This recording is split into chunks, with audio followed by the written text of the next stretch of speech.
Economía y Real Estate, segunda temporada. Mi nombre es Daniel Zampone. Te doy la bienvenida, como todas las semanas, a nuestro espacio, donde vamos a charlar de economía, mercado inmobiliario, política, esta montaña rusa donde estamos viviendo todos los argentinos.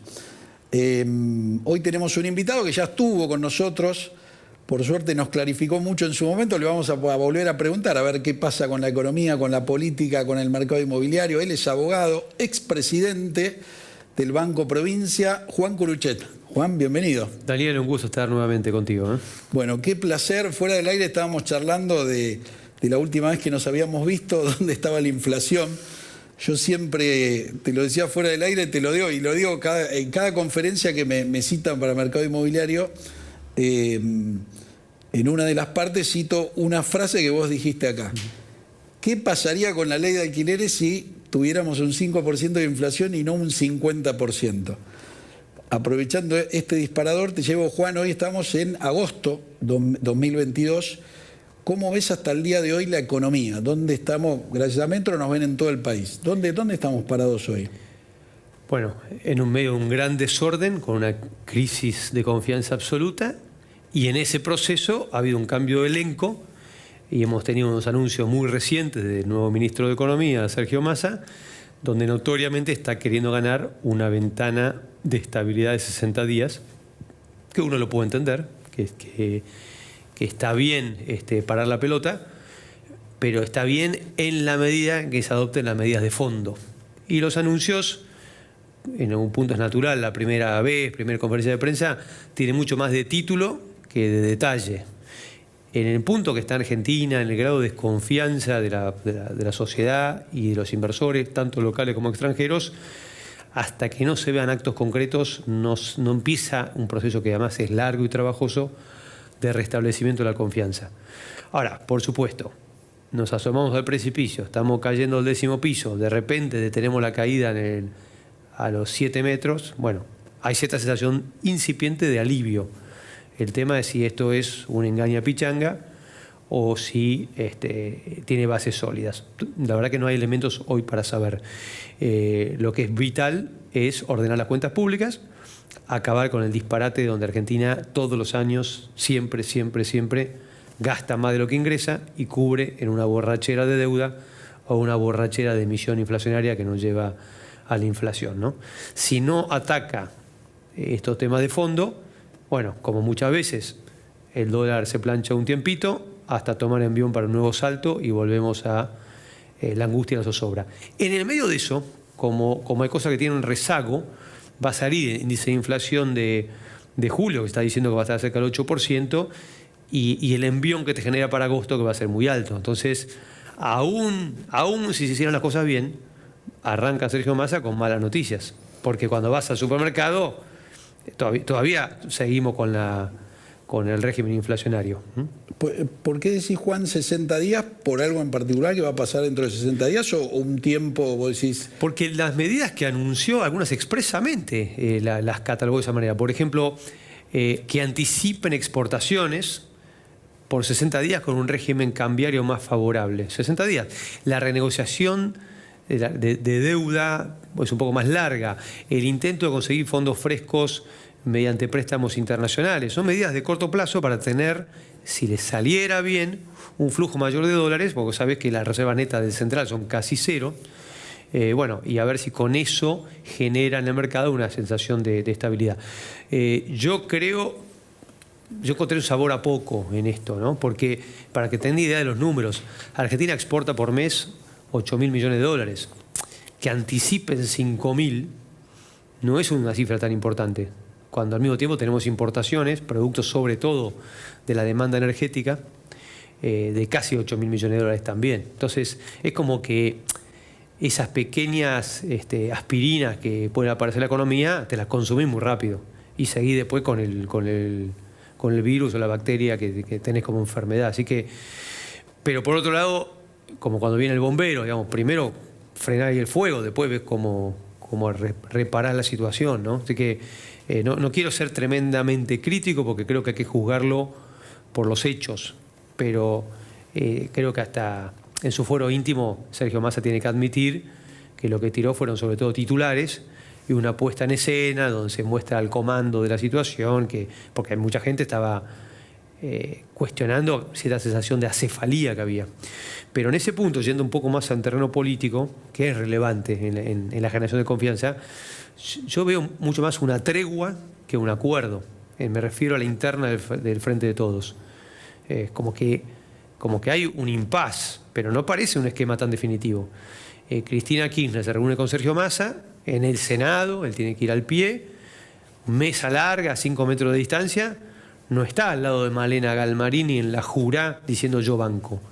Entonces, uno que piensa, si no hay resultados en el mediano plazo, es muy fácil el juego, ¿no? Donde yo no tengo nada que ver, este pibe vino, hizo esto, y eso se huele. Entonces, al final del día, no deja de ser, le dimos la llave a un nuevo bombero, a ver cómo salimos de este tema, pero el problema de fondo es que está agotado el modelo populista kirchnerista, está agotado, no se puede seguir gastando lo que no hay, no se puede seguir con tal distorsión de precios relativos, no se puede seguir con este modelo de cepo, donde la mentalidad que está es que los dólares son del Estado, o sea, míos, yo decido si te doy a vos, si le doy a él, quién gana, quién pierde. Fíjate las medidas de ayer, de la semana pasada, ¿no? De Sergio. Él dice, le vamos a dar un mejor dólar al campo, a la nueva generación de hidrocarburos, y no a lo viejo, sino a lo nuevo, a la economía del conocimiento y a la minería. Así que si vos estás en otro rubro de la economía, vos perdiste. A vos te siguen aumentando los costos con la inflación del 5 o el 8% mensual y el dólar sigue planchado. Así que vos estás ahorcado. Poné que sos un textil que quería exportar. No tuviste ninguna noticia para vos. Al contrario, hasta peor. Entonces, en el corto plazo, alguna de estas cositas puede dar algún efecto, pero en el mediano plazo, ¿quién invierte en este esquema de reglas? O sea, ¿qué me están diciendo? Tengo que hacerme amigo del funcionario del Banco Central que me genera el régimen especial. Entonces, la pregunta es, ¿no llegó la hora de tener un régimen general para todos? O todos y todas, como les gusta decir a ellos. Lógico, con sentido común, con impuestos más bajos, con normas laborales más razonables y con un esquema cambiario que inspire confianza. Permitime, Juan, antes de seguir con el presente y con el futuro, llevarte un poquito al pasado. Los que no entendemos mucho de economía, tuvimos a Guzmán, tuvimos a Batakis, y he escuchado en algunos medios de comunicación, después que se van, te dicen, no, pero eran buenos. ¿Cómo tu mirada, vos entendés de economía, qué mirada tenés de Guzmán? Y después con Batakis también quiero hacer un paréntesis de, vino, no sé, 30 días, 40 días, ¿qué significó? ¿No? Pero te quiero llevar primero a Guzmán. ¿Era bueno, era malo? ¿Hizo lo que pudo? ¿Se lo devoró esta pelea que tienen interna? No, te la doy vuelta. Más fácil Batakis, no la podemos juzgar. Estuvo 20 y pico de días, no la podemos juzgar. Y en definitiva, quienes la pusieron y la sacaron en tan poco tiempo darán cuenta de ese papelón. Guzmán sí lo podemos juzgar. Guzmán se señaló de entrada, y a la postre fue así, que no era un ministro de Economía, era un secretario de deuda o de Hacienda, si querés. Él vino supuestamente a reestructurar la deuda porque había estudiado con Stiglitz y tenía la receta mágica. A la postre no parece haber sido el caso. Argentina no solucionó su problema de deuda, pese a que hizo una quita agresiva. Argentina defaulteó en el 2020 lo que podía pagar. Y eso sale caro. Cuando vos arruinás tu propio crédito innecesariamente, es hasta peor. Porque yo puedo entender, vos me debes plata y tenés una enfermedad en la familia, un choque, un despelote, una situación económica. Ahora, si la tenés guardada y me hace pito catalán, mi nivel de bronca es mucho más grande, ¿no? Y Argentina eso es lo que hizo. Entonces, no se trata a veces de digamos, qué vivo que soy, mirá la quita que obtuve, sino, ¿y el día después qué pasa? ¿Tenés crédito? Tenés el combustible que va a alimentar tu economía. Entonces creo que a Guzmán en ese terreno le fue bien. Le fue mal, digo. Así todo, Guzmán fue un tipo que para las características del gabinete de Alberto Fernández de kirchnerismo fue sobrio. Intentó tener cierto nivel técnico profesional y terminó acordando un programa muy lavadito con el Fondo Monetario, que de la perspectiva ideológica del kirchnerismo deberían aplaudir porque generó no tantos compromisos para el Estado argentino, pero está claro que todas las variables económicas empeoraron. O sea, tomá el pequeño déficit fiscal que había cuando asumen el gobierno, bueno, lo multiplicó por 6. Tomar la deuda pública, aumentó astronómicamente. Tomar la inflación, siguió subiendo. Tomar la situación social, no mejoró. Entonces, si lo jugamos por los resultados, crudamente, fue un fracaso. El tema es que lo echaron por aparentemente querer hacer lo que ahora Massa anuncia con bombos y platillos y se celebra como óptimo. Entonces, tampoco se entiende por qué lo sacaron. No se entiende por qué Cristina Kirchner, presuntamente, porque nunca fue tan clara, estaría en contra de medidas que quería tomar Guzmán, pero cuando Massa adopta las mismas o más profundas, ahora estaría a favor. La verdad que no lo sabemos. Y ese no saber, no entender quién tiene poder real, cuál es el norte, cómo ven el mundo, cómo ven la sociedad, está atrás de los problemas. Es decir, cuando el dólar dispara a un valor que, si seguís la media histórica, es exagerado, 330, 350, el dólar blue, ¿no? Que es el único real al cual vos me venderías, porque a 130 no me vendés. Bueno, ese dólar refleja los disparates argentinos y la clandestinidad. No es un dólar de equilibrio de oferta y demanda, es un dólar que contiene todas estas incertidumbres. Entonces yo siento que nos provocaron un incendio y ahora nos venden parcialmente una solución y lo tenemos que aplaudir. Pero este incendio lo generaron ellos. Guzmán, Bataki, Massa, Cristina y Alberto. Y sobre todo la pelea Cristina-Alberto. Entonces, si esa pelea subyace y sigue, bueno, tendremos quizás la tranquilidad de que la inflación, en vez de ser el 8, baje al 5. Igual es horrible. Igual el 5% mensual no permite tener contratos a largo plazo, ¿no? No es una noticia tranquilizadora para el mercado inmobiliario, inflación del 5%, consolidarlo, ¿no? En el 5%, qué alivio bajó. Y bueno, sigue siendo un país de locos esto. Así que yo soy crítico de la gestión, pero no lo puedo juzgar mucho peor que a otros ministros. Y creo que el problema de fondo es que el modelo, yo llamaría populista, que lleva décadas en Argentina, de tener un gran desorden en el Estado y después vemos quién lo paga y jugar muy al corto plazo, está agotado. Y por más buenas intenciones que tenga Sergio Massa de poner algunos parches, el problema es el fondo de la cuestión, y si no arregla el fondo de la cuestión, que eso nunca lo dijo, no dijo levanto el cepo, no dijo voy a tener devolverle el capital de trabajo a las empresas, donde a vos retenciones, percepciones y CREP te comen el capital de trabajo y por eso tenés empresas con poco patrimonio pero empresarios ricos. A Argentina le falta capital. Seguimos persiguiendo el capital, hay poca inversión y además es la acumulación de ahorro la que genera productividad y por ende aumento del salario real. Entonces, armamos el círculo vicioso. Bueno, volvamos al círculo virtuoso, que es apostar a la producción y al empleo. Si Massa va por ahí, cambiaría la cosa, pero el otro día no hubo anuncios por ahí. Permitime, Juan, una más del pasado y vamos al presente y al futuro. En estos días se escuchaba, porque Bataki dice, como decís vos, no la puede juzgar porque estuvo poco tiempo, no puede hacer ni bien ni mal. Algunos decían, no, la pusieron para hacer el trabajo sucio. ¿Fue para hacer el trabajo sucio o fue una desprolijidad que pusieron a alguien, emparcharon y esto se prendió fuego? ¿Cómo se lee lo...? La pusieron porque un día para el otro se fue Guzmán. Es decir, porque el trabajo sucio lo tenía que hacer Guzmán, digamos. Si existe ese concepto, ¿no? Porque ¿a quién le dicen trabajo sucio? Hacer lo que corresponde. Digamos, es absurdo, es parte de la distorsión psicológica argentina. ¿Qué es el trabajo sucio? Que si entran 100, gasto 101 en vez de 108. Estamos hablando de eso, porque no estamos hablando de déficit cero. Estamos hablando de déficit del primario del 2,5. Sobre arriba de eso está el déficit cuasifiscal, es decir, la LELIC, toda esa bola del Banco Central y los intereses de la deuda. O sea, igual es un gasto público alto, Y eso es trabajo sucio. Bueno, Batakis es lo mejor que encontraron en un fin de semana que se quedaron sin soluciones porque Guzmán se hartó de que lo bicicletearan con 2 o 3 cosas que había pedido, que le pareció a él, supongo que tendrá razón, que no podía llevar adelante su plan económico si no le daban esas herramientas. Eso es el manejo de la política energética y algún otro tema de gasto público. Bueno, entonces pegó el portazo.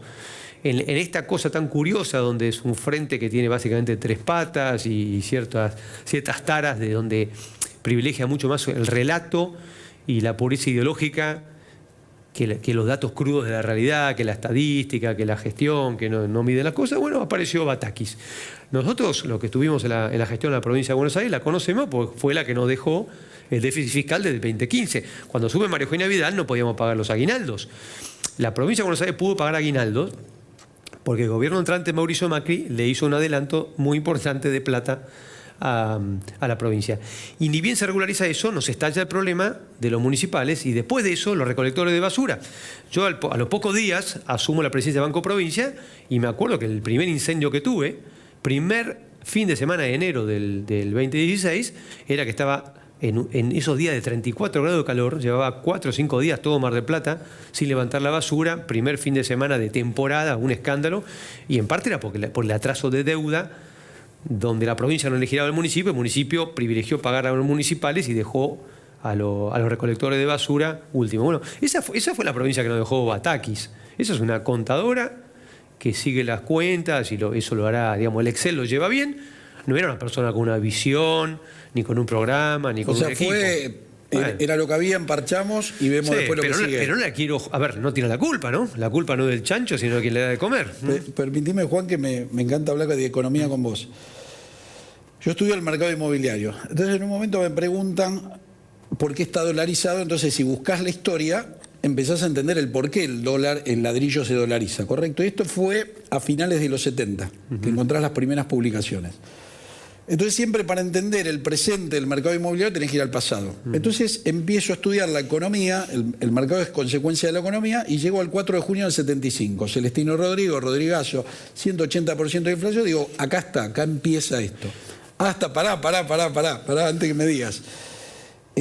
Hasta que sigo leyendo y digo, pero duró 3, 4 meses, no duró mucho en el cargo. Y digo, se armó una bomba atómica, digo, en tan poco tiempo, hasta que hablo con un economista mío, me dice, no, vos tenés que tirar más de la cuerda y tenés que ir más atrás. Eso es lo que quería decirte. El problema no fue Rodrigo, fue Bell Helbard. Exactamente. El animal que con una emisión de gasto gigantesca decidió que había inflación cero en la Argentina, congeló todos los precios, y yo era chiquitito, y me acuerdo que en los hogares uno hacía malabarismos a ver quién tenía un contacto para conseguir azúcar, para conseguir aceite, faltaban productos básicos, porque el tipo puso control de precios, inflación había, aunque invisibilizada, y saltó todo por el aire. Y como muchas veces, Celestino Rodrigo, a la historia quedó quemado como el Rodrigazo, claro, no hizo más que reconocer la realidad del disparate del año y medio previo, del plan de inflación cero que lanzó con bombos y platillos, mintiéndole a Perón, de algo que era una irrealidad. Lo increíble es que Cristina Kirchner, cuando presenta el libro Sinceramente, reivindica como virtuoso a lo de José Bell Helbard, así se llama, José Bell Helbard, que después salió que había sido tesorero del Partido Comunista, pero, metido adentro jugando con el Partido Justicialista. Un personaje de novela, digamos, y de hecho hay libros escritos muy interesantes, pero que hizo un daño tremendo al país. Mucha gente quedó arruinada con el Rodrigazo, socialmente fue una catástrofe. Liquidó el gobierno de Isabel también. Por supuesto hubo mucha irresponsabilidad, ¿no? Los sindicatos que en ese marco le hicieron un paro. ¿Cuál fue el primer paro que le hacen a un gobierno peronista? Le hacen un paro, primer paro general, ¿no? Porque había habido conflictos, el de ferroviarios en la época de Evita, ¿no? Pero primer paro general, y lograron unas paritarias astronómicas que después no se pudieron pagar. Entonces, esto es lo que está agotado. Entonces, no es que Sergio Massa le da a 3 sectores $1 especial y después corrige un poco la tarifa. Lo que está agotado es mentirnos. Lo que está agotado es construir una economía con tamaño, nivel de distorsión de precios y con tamaño de desprecio por la moneda propia, donde todo entonces se refugian en el dólar. Ahora, no tenemos que inventar nada muy distinto a lo que en crisis parecidas hizo Israel, Croacia o más recientemente Perú, ¿no? La verdad, ordenemos. Perú hoy se ha descubierto con algunos ejemplos interesantes, porque como tiene un gobierno de una persona muy de izquierda, pero sobre todo muy ignorante, es sorprendente cómo la economía está resistiendo bastante bien. Y uno de los motivos es que tiene un presidente independiente del Banco Central, que es el mismo que está desde el 2006. Entonces no tenés un descontrol monetario en el Perú. A ver, explícamelo en fácil a la gente y a mí. ¿Cómo Vos marcás la independencia del presidente con el presidente del Banco Central. Claro, que el presidente de la Nación no le diga al que tiene a 4 cuadras, che, mandame ese camión de billetes porque no puedo pagar los sueldos. No, ese recurso no lo tiene. Bien. En todo caso, el Parlamento tendrá que sacar una ley, porque digamos la gran mentira de la inflación es que opera como un impuesto que no lo votó nadie. Los impuestos, según la Constitución, los crea el Congreso de la Nación. Correcto. La inflación es invisible, a punto tal que kirchnerismo inventó una gimnasia por el cual se confecciona artificialmente bajo el presupuesto, porque vos decís inflación 20%, después te da 55%, tenés 35% más o menos más de recaudación y por decreto la gastan como quieren. Entonces la inflación es un cáncer, porque no podés comparar expedientes para detectar corrupciones, porque como los precios cambian mucho. ¿Vos qué sabés si yo te digo que compraron cubierta para la policía a tantos pesos? No te decidís si es caro o barato, como no pasa ahora. Vos sabés bien cuánto vale realmente la leche, el kilo de tomate. El nivel de distorsión de precios entre un comercio y el otro, con las remarcaciones, es brutal. Entonces, el modelo inflacionario es funcional a determinada cultura de poder, sin controles, arbitraria, donde hago lo que se me canta, donde prometo, pago y voy tapando con un parche acá, tapo este agujero, después vuelvo a agarrar ese parche, tapo este otro agujero. Ahora, destrozaste la sociedad. Lograste bajar una sociedad de clase media con 7% de pobreza, que era doloroso, a mitad de la población pobre y 2/3 de los pibes pobres, ¿no? A mí lo que me preocupa, Juan, es... Recién hablábamos de los 70. Hablábamos, si tenés que sacar 2 palabras, inflación y control de precios. Estamos en el 2022 y se siguen repitiendo las mismas recetas. Y vos decís, pero si por acá chocamos y vamos a repetir lo mismo, eso es lo que a mí me preocupa. Digo, qué raro que no lo puedan ver, porque si vos fracasaste con una fórmula, lo lógico que intentes un plan B, ¿no? Otro camino. Y otra cosa por la positiva. Si no al final estamos muy críticos, nos cortamos la vena, no es la idea. Las veces que se intentó un programa de estabilización, la sociedad bancó y además mejoró la calidad de vida de todos los argentinos. Cuando el plan austral se encaró inicialmente seriamente, después lo rifaron porque mantuvieron, digamos, no pudieron mantener control de las cuentas públicas y el déficit se comió el programa. La convertibilidad o incluso el ciclo del primer gobierno de Kirchner, donde la inflación no era tan alta. Y agarraste toda la recuperación económica del 2002 a la fecha.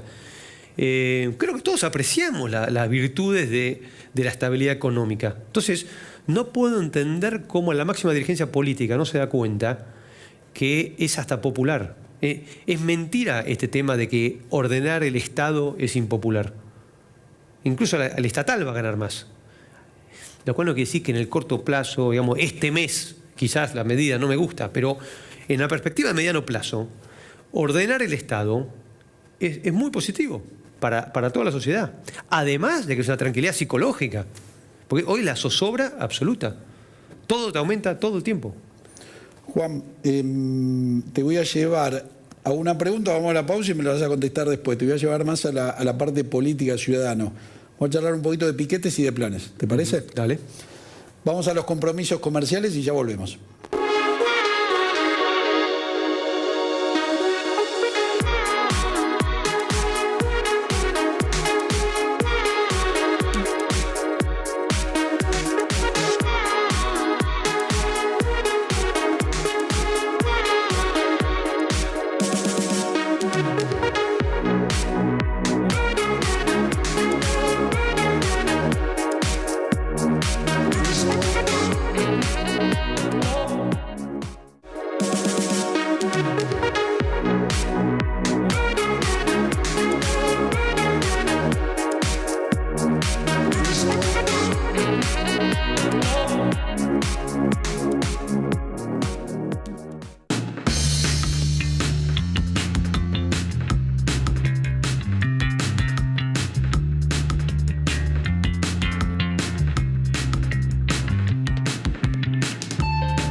Fiancor. La fianza de los corredores inmobiliarios. Te financiamos la garantía y el depósito hasta en 18 cuotas. No corras riesgos. Opera con corredores inmobiliarios matriculados. Conócenos ingresando a fiancor.com.ar. Fiancor, garantías para alquilar. Contracte a firma electrónica. Legal y segura.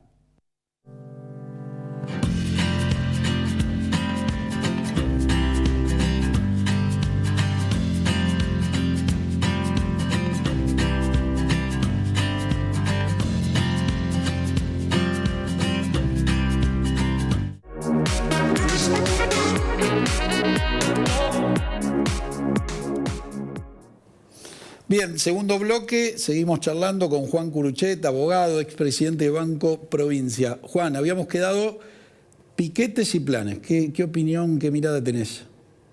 Bueno, planes, lo que ha pasado notable los últimos 2 años. Hay como un consenso de los propios beneficiarios de los planes de que eso está agotado. Por supuesto, nadie debe querer estar en Pampa y la Vía de un día para el otro, pero hay una conciencia muy generalizada en buena parte del arco político y reitero este tema de que también mucha la gente que recibe planes, de que lo que era para la emergencia se ha tornado permanente y que esa no es la solución de fondo. Yo tengo una idea de por dónde tendría que salir el remedio. Es establecer un régimen bastante flexible, informática mediante, por el cual el que contrate a un beneficiario de un plan pueda, cliqueando, disponer con parte de esa plata para el pago de cargas sociales y una pequeña parte de esa plata como plus salarial. De forma tal que indudablemente, para que no pase esta declaración de la señora esa que se burlaba de todo el mundo, sí, diciendo no hago nada y cobro, para que claramente si vos trabajás, ganes más. Porque si no, los incentivos no tienen la culpa. Será escandaloso lo que dijo, pero no tiene la culpa. Si la señal económica es vas a ganar lo mismo quedándote en tu casa que tomándote 2 colectivos, sí, madrugando, laburando y teniendo que pagarte el almuerzo en un lugar más caro, es muy racional decir me quedo en mi casa. Entonces, cambiemos las reglas. Y también entendamos que los que reciben planes es lógico que tengan miedo a que, consigo una changa, consigo un trabajo que a lo mejor no me dura más de 2 meses y después no recupero el plan, porque no es tan fácil. Entonces, que entrar y salir sea fácil.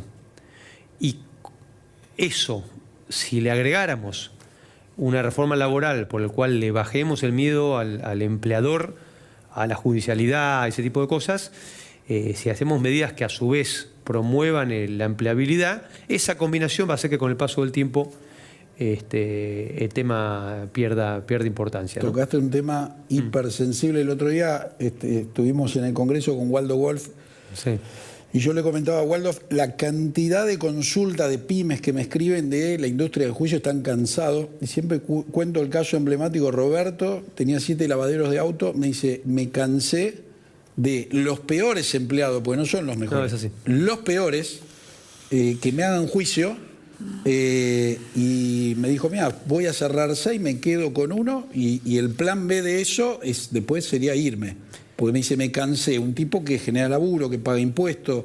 Sí, pero mira, a mí tengo una experiencia, cuando estaba en el Banco Provincia recorría todas las semanas, que era la tónica que María Eugenia Vidal nos había planteado, y además me gustaba, ¿no? Y vi infinidad de beneficiarios de los microcréditos del banco. Una pequeña empresa que se llamaba Prome, Provincia Microcréditos.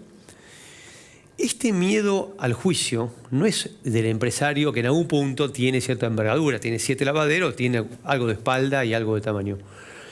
Yo tengo la imagen de ir a un flaco, no sé, en Esteban Echeverría, que era vidriero, a un tipo en Alejandro Korn, que vendía inflable para los alquilaba inflable para los cumpleaños y laburaba con la mujer y con su hijo, que era su segundo laburo, y además el chico tenía silla de ruedas. Un tipo sano, salvo con una discapacidad motriz. Y le digo, ¿y por qué no tenés a alguien más? No, yo laburo con mi familia, pero quilombo de un juicio no quiero. O sea, a un nivel popular de base, segundo o tercer cordón del conurbano, está ese miedo.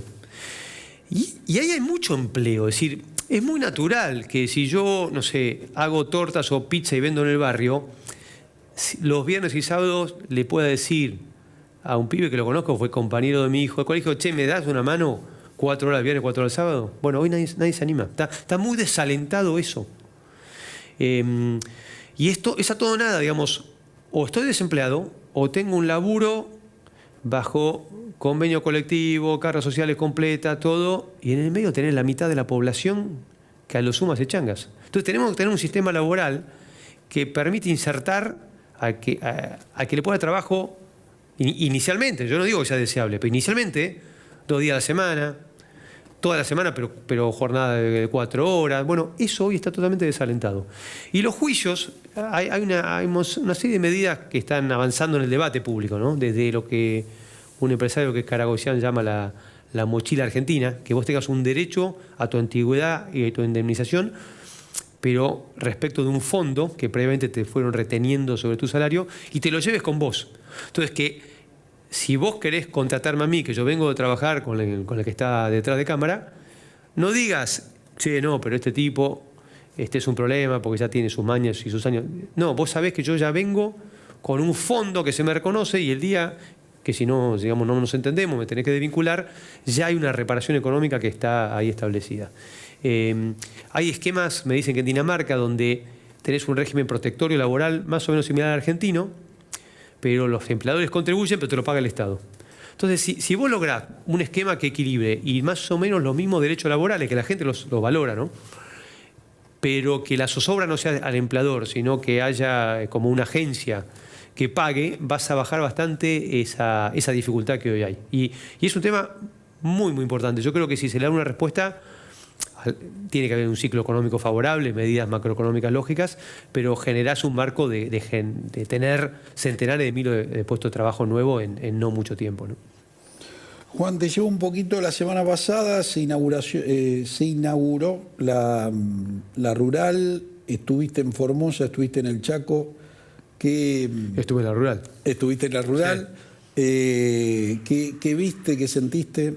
Bueno, es increíble que el gobierno ataque cada tanto a la agroindustria porque le tenemos que hacer un monumento. Si la mitad de las exportaciones nacionales son o los productos primarios del campo o el valor agregado de la agroindustria, son arriba de 40.000 millones de dólares, ¿no?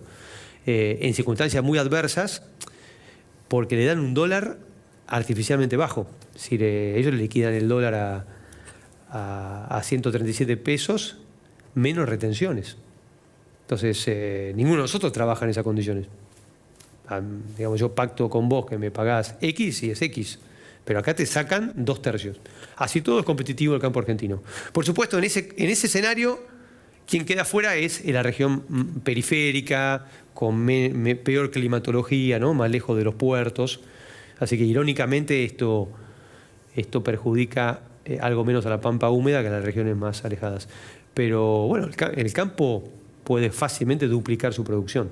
Si vos ves la evolución de la producción agropecuaria de Brasil y de Paraguay en los últimos 10 años o 15 y lo que se estancó la Argentina pegó un enorme salto en la década del 90 con nuevas tecnologías y mucha inversión y crecimos mucho en la producción y después quedamos a nivel que tenemos una capacidad de molienda de soja. Viste que todo se habla mucho de la soja.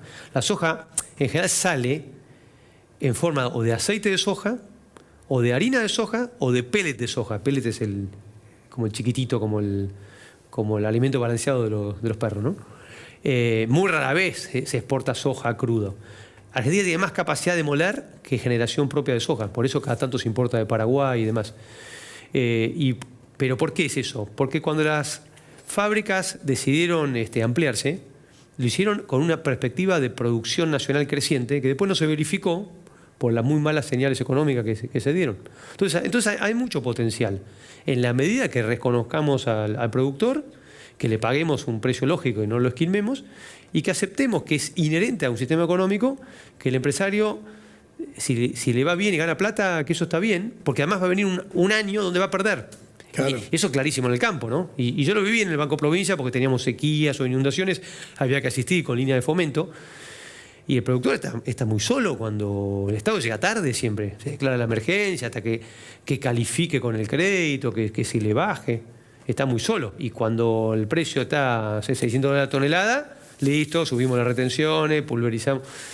Bueno, es muy injusto. O sea, tenés un socio en las buenas que no te acompaña en las malas. Y entonces, ¿cuál es el efecto de eso?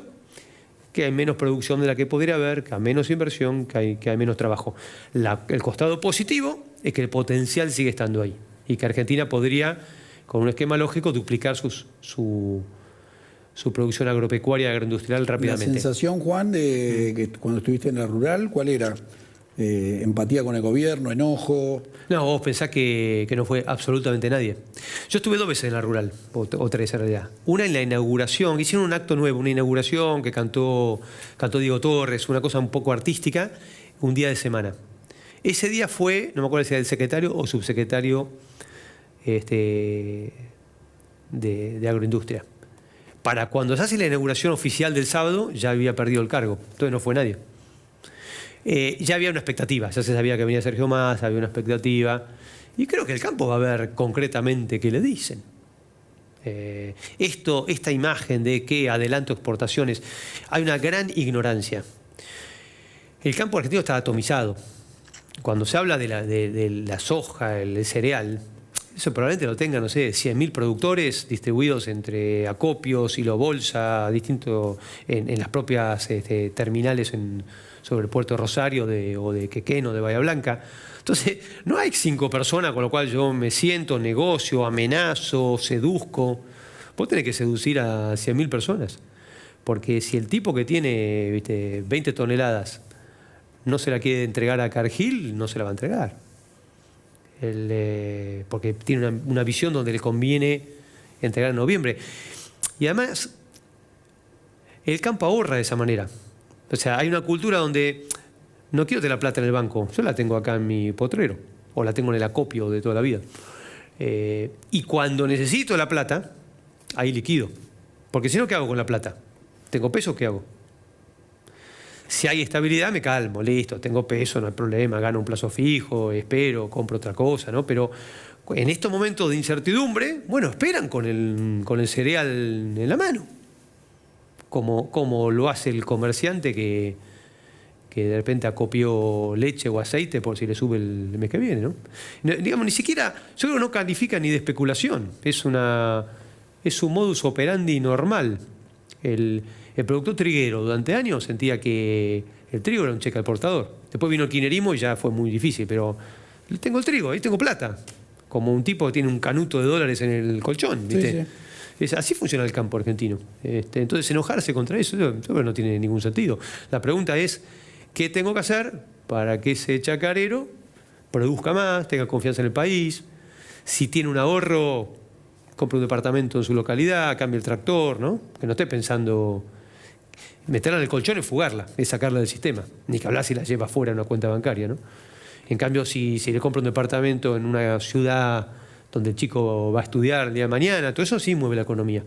Esas son las señales que hay que dar. Bien.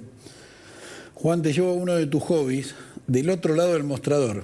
Contale a la gente, si Carlito nos ponés la placa para que todo el público lo pueda ver, compartís ese espacio con la querida amiga Paulita Bertol, una genia. Contale a la gente qué es. Bueno, tenemos un programa de radio los domingos de 11 a 12 en FM Millennium, que es la 106.7, con Paula Bertol, la ex embajadora argentina ante la OEA. Y bueno, hablamos de la realidad, entrevistamos gente. Es un programa que tiene política, pero no buscamos que sea crudamente político ni tremendamente crítico, sino que tenga un costado un poco más humano y más sociable. Tenemos muchas historias de vida, ¿no? La médica que fue a Australia y trabaja, no sé, en neuroliderazgo, un artista que le está yendo bien, la gente de Potrero Digital que capacita a chicos de hogares vulnerables en oficios digitales. O sea, tenemos muchas historias positivas de la gente que hace cosas en la Argentina o en el extranjero, aún en un marco de adversidades, ¿no? Digamos, por la positiva. Además, el domingo 11 de la mañana, las pálidas de la semana, la queremos que la gente lo deje atrás. Así que nos gusta mucho la radio. Me anoté una frase del último programa de ustedes. Contabas la romana republicana clásica que hacía el campesino cuando se ponía en la función pública y después volvía. Me gustó eso. La República Romana, y por eso se decía que Roma tuvo esa fuerza, ¿no? El ciudadano, que además típicamente eran labradores, el ciudadano cuando venía la guerra tomaba la espada, y el general lo mismo. Como fue George Washington, o sea que George Washington después volvió a ser campesino una vez que terminó de ser presidente. Entonces, cuando la patria lo requería, dejaba los elementos de labranza y agarraba la espada. Y alguno era hasta general de la República. Y después volvía a la vida normal. De hecho, la palabra dictadura viene de esa época. Era un funcionario que por 6 meses le daba la suma de poder público para salir de la emergencia. Y se asumía como una patología, no como algo deseable. Nos está invadiendo Aníbal con los cartagineses, bueno, tengo un dictador. O tengo el cónsul. Los consulados duraban 1 año nada más en Roma. Rotaban todos los años. Que también tenían sus problemas, tenían sus internas, porque eran 2 cónsules. Pero lo que quiero decir es, había una cultura de servir a la República y después volver a tu ámbito privado y familiar, y no quedar empotrado eternamente. No me acuerdo qué periodista una vez dijo, admiraba los políticos uruguayos, no sé, estaba en una entrevista y le preguntaban por qué, y dice, tengo la sensación que el político uruguayo es inquilino. Sabe que va y se vuelve. Y la sensación que tenía, no con todos, con algunos de acá, era que eran propietarios eternamente. Y yo cuando te escuché esta frase en tu programa de radio, la anoté porque dije, me gustó, no sabía que pasaba eso en Roma. Los americanos tienen una frase que es la puerta giratoria, revolving door en inglés. Hoy estoy, porque ganaron los republicanos, voy 4 años al gobierno o 2 años al gobierno, después vuelvo al sector privado, en 8 años gana el republicano, vuelvo al gobierno. Entonces hay una rotación. Esto acá hasta a veces está mal visto. Hasta a veces se piensa, no, este tipo viene del sector privado, tiene intereses. Y en mi experiencia, la verdad es que el que lo único que hace es perdurar en el Estado cambiando de lugares, a menudo está mucho más casado con intereses que el que está una temporada corta porque viene del sector privado y va a volver al sector privado. Igual en esta materia nunca me gusta generalizar, porque tenés de todo. Tenés grandes funcionarios que lo único que fueron empleados públicos y son honestos y muy dedicados, y tenés arribistas que vienen del sector privado y que van a hacerse el agosto en 15 minutos. Claro. ¿No? Así que no quiero generalizar, pero quiero resaltar que las características del sector privado de meritocracia y competencia, de fijar objetivos y medirlos, de evaluar por resultados, todos esos temas de control de gestión, es un aporte. Y que gestionar el Estado con esa lógica redunda en mejor servicio al ciudadano.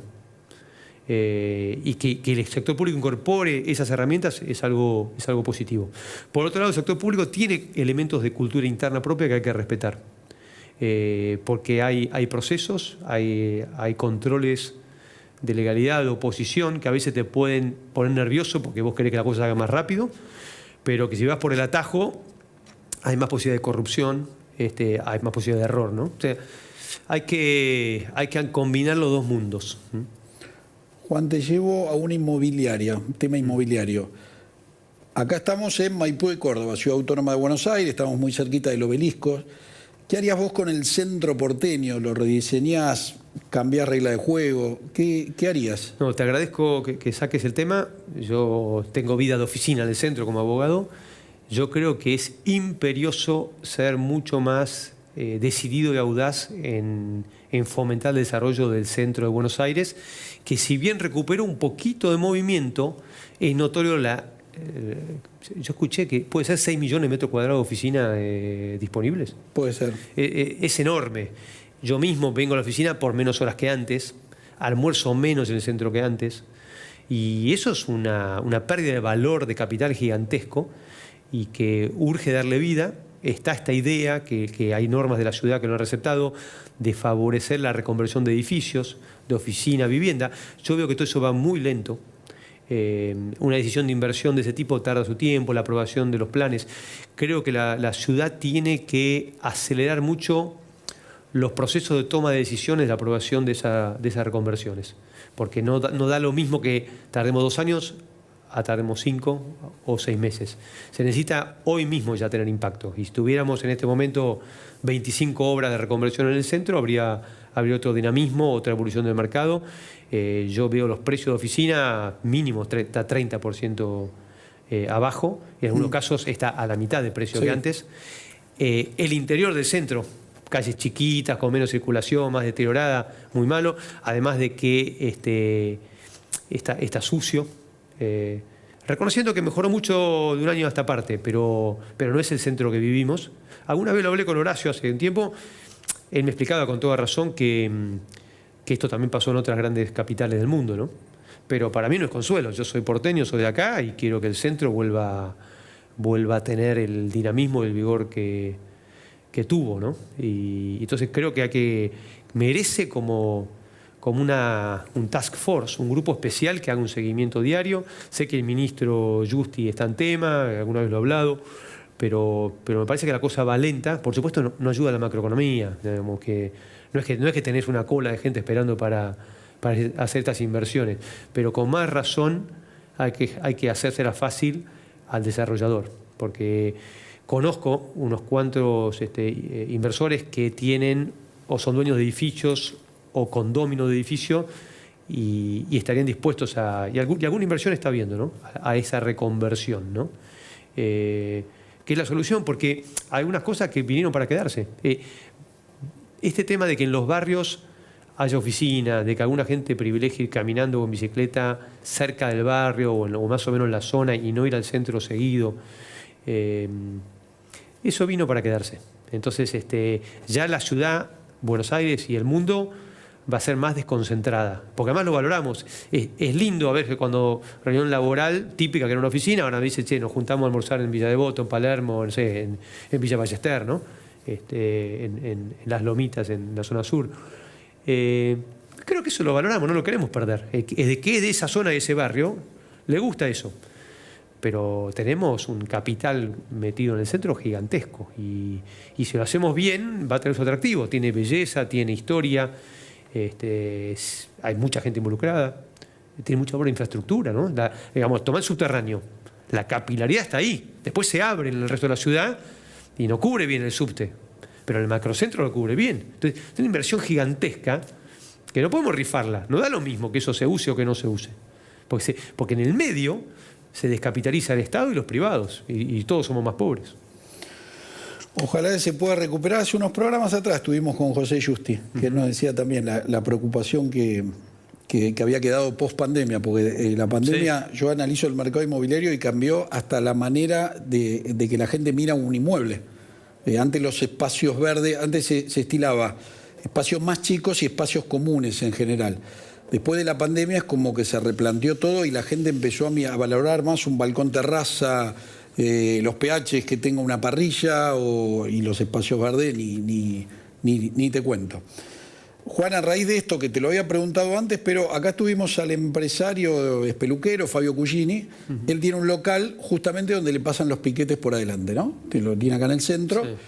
Que es lo que te había preguntado antes de los piquetes. Sí. Yo estoy a favor de la protesta, que la gente se manifieste, está bien. Ahora, a mí me pasa como ciudadano, de hecho me pasó un día viniendo a grabar el programa acá y después por suerte salió bien, lo había operado mi papá en un sanatorio, lo tenía que ir a buscar, no lo pude ir a buscar porque estaba todo cortado. Y Fabio me decía, él me hablaba como comerciante. Me dice, yo no laburo. Yo como tasador, él me preguntó a mí, vos como tasador, ¿cuánto tasás este local? ¿Cuánto vale hoy? De lo que era antiguamente, y te tengo que decir un 40% menos. Tendría que decir, hoy piquete te corto por mitad de precio, ¿no? A ver, sí. Sí, no, es muy, muy dramático. Yo diferenciaría el piquete tipo acampe agresivo que está hecho para joder de las marchas, ¿no? Acá en el centro vemos muchas marchas que, a ver, te la tenés que fumar. Si tenés 20.000 personas caminando, tenés que aceptar que hay gente que está protestando. Lo que pasa es que está roto el contrato social básico. Cuando se generalizan los planes en el 2001-2002, vos tenías un porcentaje de la población golpeada, vulnerable, indefensa, que el Estado sale a asistir. Y se sale a asistir para dar un piso de garantías, entendimiento que eso coadyuvaba a la paz social. Y hoy yo lo que siento es que esto alimenta un negocio en sí mismo, con intermediarios, que multiplica la protesta al solo efecto de seguir generando más plata. Entonces, si todos como contribuyentes ponemos plata en una red de seguridad social extendida, lo que queremos es que nos dejen trabajar. Entre otras cosas, porque así financiamos Claro, la seguridad aportás. social del país, ¿no? Entonces, pareciera que el que pasa una raya no tiene que seguir cobrando el plan. Pero repito, y coincido con vos, la protesta es un derecho constitucional, eso no lo vamos a hacer cenar, pues es peor todavía prohibir la libertad de expresión, de ninguna manera. Pero la campe de que se pone 48 horas enfrente al ministerio bloqueando entre la 9 de julio para joder, que es innecesario, para que se le den el bonus del... Yo creo que eso tiene que tener otro tratamiento y esa tiene que ser la señal. Y después, como estoy en el centro todo el tiempo, veo esto, toda esa gente está arriada. O sea, la sensación no es de miedo. La sensación de cuando vos usás antes, cuando yo era más chico en política, vos tenías como militantes políticos convencidos y no podías ni discutir porque se ponía agresivo. Hoy la gente va notoriamente arriada, con cochecito de bebé, con silla de rueda, con 2 chiquitos. Y es una situación que te da lástima, mucho más que... Te da lástima por el país, por nosotros, por lo que hemos sabido hacer como sociedad. Es otra situación, ¿no? Perfecto. Bueno, Juan, me quedaron 2 millones de preguntas. No hablamos de tenis. No hablamos de tenis, que nos quedó para la próxima. Va a ser un placer que mandarle un cariño grande a Paulita Bertol, ya se lo mandé por privado. Los felicito a los dos por el programa, los escuché, está muy bueno. Me encanta verlos felices porque se los ve que lo hacen. Nos entendemos, sí. Lo hacen con mucho gusto, arman un buen equipo. Paulita tiene voz de locutora. Así que bueno, la gente de Mi Free Shop te regala un rico vinito para que lo disfrutes. Espectacular. Con quien vos quieras. Y bueno, Juan, sigamos estas charlas porque me encanta, es un placer hablar con vos. Bueno, gracias Daniel, un gustazo, ¿eh? Muy bien, vamos a los compromisos comerciales y venimos para el cierre y los saludos.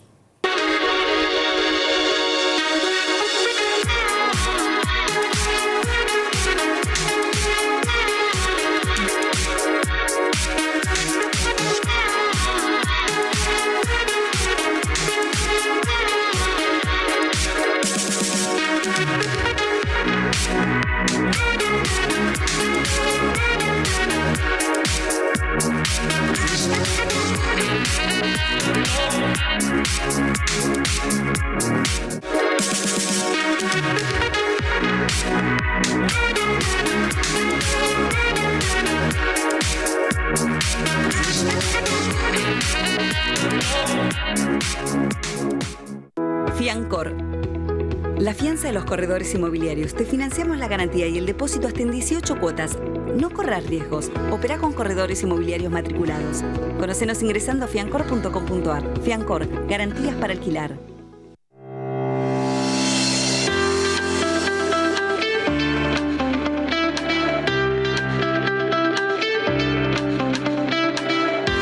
Contracte a firma electrónica. Legal y segura.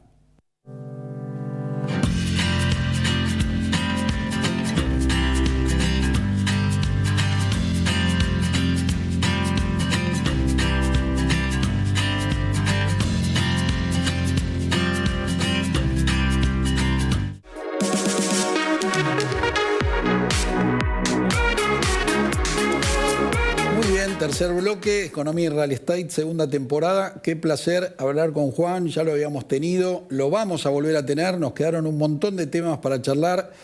Entiende y lo explica fácil la economía, entiende y le explica fácil la política. Me hubiera gustado meterme más en el tema del tenis, que me dijeron que es un gran jugador de tenis, pero bueno, nos quedó para la próxima, que va a ser otro placer tenerlo con nosotros. Vamos a los saludos. Como todas las semanas les digo, todos los saludos o por el programa o de manera privada se les contesta a todos. Muchas gracias a todos los que escriben. Como siempre les digo, gracias por el respeto, por cómo escriben las cosas que nos dicen. La verdad que nos hace muy bien y muchísimas gracias. Adrián Campos, de Mar del Plata. Adrián es un colega que vive en Mar del Plata. Nos pregunta sobre el mercado inmobiliario, ¿qué es lo que veo? Adrián, el mercado inmobiliario es ondulante. Tenés momentos de compra, tenés momentos de venta. Hoy el mercado está en baja. La semana pasada te lo conté mediante las estadísticas. Acordate que nos había dado un julio con un poquito arriba de 3.000 operaciones de compraventa, cuando un mes normal tendría que ser 5.500, 6.000. Tenés la parte de la copa media vacía y la parte de la copa media llena. La parte de la copa media llena es que fue el mejor mes de los últimos 6, 7 meses. La parte mala es que estamos en un 50, un 60% de la cantidad de operaciones que se tendrían que hacer. Y como siempre te cuento, esto viene atado de, acordate de las 3 variables que te digo que el mercado inmobiliario es muy sensible, que es el crédito, que es el cepo y que es cuando se mueve el dólar. Cuando se mueve el dólar, lo que genera es mucha desconfianza en la gente. Esa gente, ¿qué es lo que hace? Mete el dólar abajo del colchón y se enfría el mercado. Por eso en este momento los números no están dando del todo bien, porque está faltando confianza, está faltando salir del cepo, está faltando el crédito, y no se ve reflejado en el mercado. La parte buena, positiva, si querés, es esto que tuvimos un repunte. Acordate que para fin de año, octubre, noviembre, diciembre, son los meses picos para nuestro mercado. Ojalá que cuando te dé el reporte en octubre haya levantado nuestro querido mercado. Y gracias por escribirnos. Rápido, porque ya nos vamos. Martín de San Fernando nos pregunta sobre el Colegio de Martilleros de San Isidro. Martín, tengo entendido que el 8 de agosto, hasta la información que tengo yo, había una asamblea por la venta de un auto y demás. No sé si esa información me llega. Ahora, se vende ese auto y se tiene ese dinero. ¿Qué se hace con ese dinero? No tengo el seguimiento. Si querés, porque hay muchos colegas que están preguntando qué se hace con el dinero. Investigaremos, preguntaremos, mandaremos algún mail, pero así de manera como matriculado entrando en la página no tengo acceso. Y antes que nos vayamos, Carlito, nos pone nuestra placa de comunicación. Nos pueden escribir a nuestras redes sociales o a nuestro WhatsApp, mensaje de texto de voz, 11 5953 4777. Como todas las semanas les cuento, acordate que el mercado inmobiliario es consecuencia de la economía y la política. Esto fue Economía y Real Estate, segunda temporada. Mi nombre es Daniel Zampone. Hasta la semana que viene. Muchas gracias.